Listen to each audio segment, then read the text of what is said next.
अस्सलामुअलैकुम। इस वीडियो में हम इस तरह के वर्ड्स देखेंगे जो कि हम अपनी डेली कॉन्वर्सेशन में अक्सर यूज़ कर रहे होते हैं, लेकिन हम थोड़े कंफ्यूज हो जाते हैं कि इसको आया किस तरह से इस्तेमाल करें, इसके लिए क्या वर्ड है प्रॉपर। तो चलिए इस वीडियो में हम देखने वाले हैं। Let's get started. So first one is while. Basically while का इस्तेमाल हम जब कर रहे होते हैं जब हम किसी काम को यानी कि दो कामों को साइमल्टेनियसली कर रहे होते हैं। ठीक है, एक ही वक्त में दो काम हो रहे हों तो वो काम हम वाइल से शो करते हैं। तो यहाँ पे क्या होगा, वाइल के बाद वर्ब की आईएनजी फॉर्म आएगी हमेशा, और उसके बाद जो है जो हमारा ऑब्जेक्ट है वो आ जाएगा। फिर उसके बाद जो अदर सेंटेंस है यानी दूसरा काम जो हम कर रहे हैं वो सेंटेंस जिस भी मॉडल में होगा जो भी होगा वो आ जाएगा। ठीक है, जैसे एक सेंटेंस है यहाँ पे, while walking in the park I saw an old friend, यानी पार्क में चलते हुए या पार्क में चलते चलते मैंने एक पुराने दोस्त को देखा। तो यहाँ पे क्या हुआ, मैंने एक पुराने दोस्त को देखा, ये हुआ पास्ट इंडेफिनिट में, और जबकि वाइल वॉकिंग का हमने इसके साथ स्ट्रक्चर यूज़ कर लिया। ठीक है, तो ये फ्रेज हम पहले भी लगा सकते हैं और बाद में भी लगा सकते हैं। जैसे यहाँ पे एक और एग्जांपल दूँ मैं कि she fail sleep while studying. So while studying हमने लास्ट में लगा दिया। शी फेल स्लीप मतलब वो सो गई क्या करते करते, पढ़ते पढ़ते, वाइल स्टडिंग। ठीक है, चलें एक और अगर हम देखें, यहाँ पर हम कोई काम करने के बाद या करके, बेसिकली दोनों ही इसके सेंस निकल रहे होते हैं।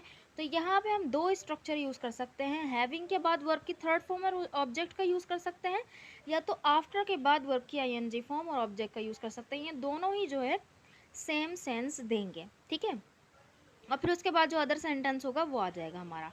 जैसे यहाँ पे मैं बोलूँ having finished his homework he went out to play. मतलब क्या हुआ, having finished his homework, finish की थर्ड फॉर्म यहाँ पे यूज़ हुई और हैविंग के बाद देन उसके बाद ऑब्जेक्ट आ गया और फिर अगला सेंटेंस हमारा पास्ट इंडेफिनिट में आ गया। तो अपना होमवर्क ख़त्म करने के बाद, या आप कर लें अपना होमवर्क ख़त्म करके वो खेलने के लिए बाहर चला गया। ठीक है, तो एक काम करके उसने दूसरा काम किया। ये इसको सेम ही आफ्टर से बना सकते हैं कि आफ्टर फिनिशिंग। अब क्या होगा, फिनिश की आईएनजी फॉर्म यूज़ होगी आफ्टर के बाद। तो after finishing his homework he went out to play. ठीक है, एक और सेंटेंस देखते हैं, having eaten dinner she started watching TV. Having eaten dinner she started watching TV, मतलब क्या हुआ इसका कि रात का खाना खाने के बाद, या बोल सकते हैं रात का खाना खाकर वो टीवी देखने लगी। इसको आफ्टर से बना सकते हैं कि after eating dinner she started watching TV. ठीक है, और डिनर के साथ हम दा नहीं लगाएंगे। इसको मैंने आर्टिकल वाली वीडियो में बिल्कुल तफसील से बयान किया हुआ है कि कहाँ पे आर्टिकल दा का यूज़ होगा, कहाँ पे इसको दी प्रोनाउंस करेंगे, कहाँ पे नहीं होगा। ठीक है, इस वीडियो का लिंक आपको कमेंट बॉक्स में मिल जाएगा, तो देख लीजिएगा। फिलहाल हम आगे बढ़ते हैं। अच्छा, नेक्स्ट है in broad daylight. In broad daylight का मतलब होता है दिन दहाड़े। ठीक है, ये एक जो है फ्रेज है, तो क्या होगा, सेंटेंस पूरा आएगा उसके बाद जो है ये लास्ट में लग जाएगा। जैसे the robbery happened in broad daylight, यानी डकैती दिन दहाड़े हुई। द रॉबरी हैपेंड, तो सेंटेंस मुकम्मल था। बस इसके बाद अगला जो फ्रेज है वो एडिशनल फ्रेज लग गया दिन दहाड़े के लिए, कि डकैती हुई कब हुई, इन ब्रॉड डे लाइट, दिन दहाड़े। ठीक है, अब है out of nowhere. Out of nowhere का मतलब होता है न जाने कहाँ से। अक्सर हम बोलते हैं ना, न जाने कहाँ से वो आ गया, न जाने कहाँ से ये हो गया, फलाना ढिमकाना। तो खैर यहाँ पे इसको हम सेंटेंस अगर हम बनाएं, a cat appeared out of nowhere and scared me, यानी एक बिल्ली न जाने कहाँ से जाहिर हुई और मुझे डरा दिया। आउट ऑफ नोवेयर उस इंसिडेंट यानी जिसके आप बोल रहे हैं कि वो न जाने कहाँ से, वो उससे पहले भी लगा सकते हैं उसके बाद भी लगा सकते हैं। जैसे यहाँ पे है ना, एक बिल्ली न जाने कहाँ से आ गई, तो बिल्ली के न जाने कहाँ से आने के लिए हमने यूज़ किया है।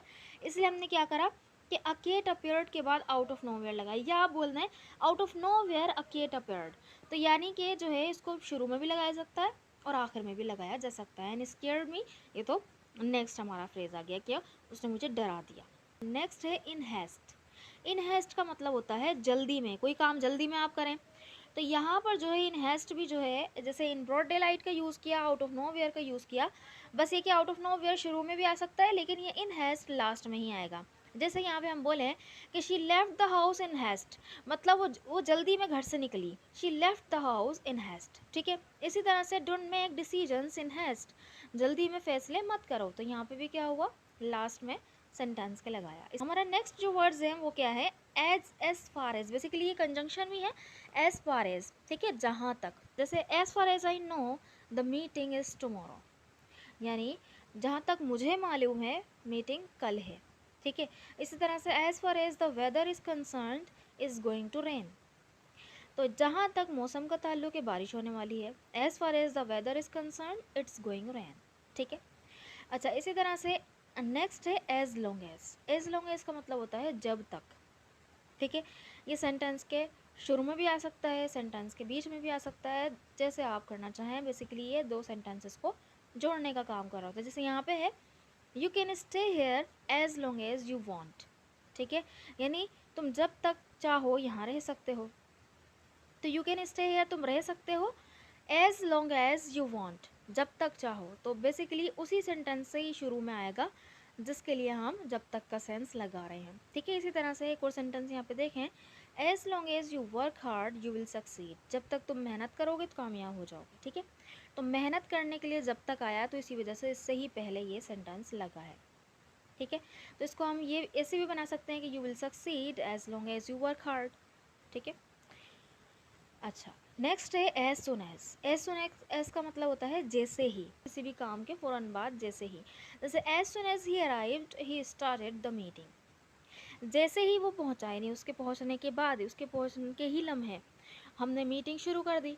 तो as soon as he arrived we started the meeting. या बोले call me as soon as you reach home, यानी जैसे ही घर पहुंचो मुझे फ़ोन करना, यानी घर पहुंचने के लम्हे ही तुम मुझे फ़ोन कर लेना, सही है। तो एज सुन एज का यूज़ हमने यहाँ पे किया। अच्छा, अब है as much as. As much as basically much है यहाँ पे, तो उसके साथ यूज़ होगा जो भी अनकाउंटेबल चीज़ें हैं, जैसे जितना, जितने, इस तरह का सेंस ये देगा। जैसे eat as much as you want, ठीक है, ईट एज मच एज वो यू वांट, जितना चाहो खाओ। तो खाने को हम गिन नहीं सकते, इस वजह से एज मच एज यहाँ पे लगाया। इसी तरह से I helped him as much as I could, मैंने उसकी जितनी मदद कर सकती थी कि। इसी तरह से इससे मिलता जुलता एज मैनी एज सेम ही मतलब है, लेकिन ये काउंटेबल चीज़ों के साथ यूज़ होगा जो हम गिन सकते हैं। उसके लिए अगर हम जितने का यूज़ करें, जैसे take as many books as you need, यानी जितनी किताबें तुम ले सकते हो या जितनी किताबों की तुम्हारी ज़रूरत है ले लो, ठीक है। अच्छा, नेक्स्ट है बेसिकली लास्ट है। यहाँ पर जो है सच तो ये है, ये दर हकीकत दोनों का ही ये सेंस देगा। ये सच कहूँ तो इस तरह का जो ये सेंस दे रहा है।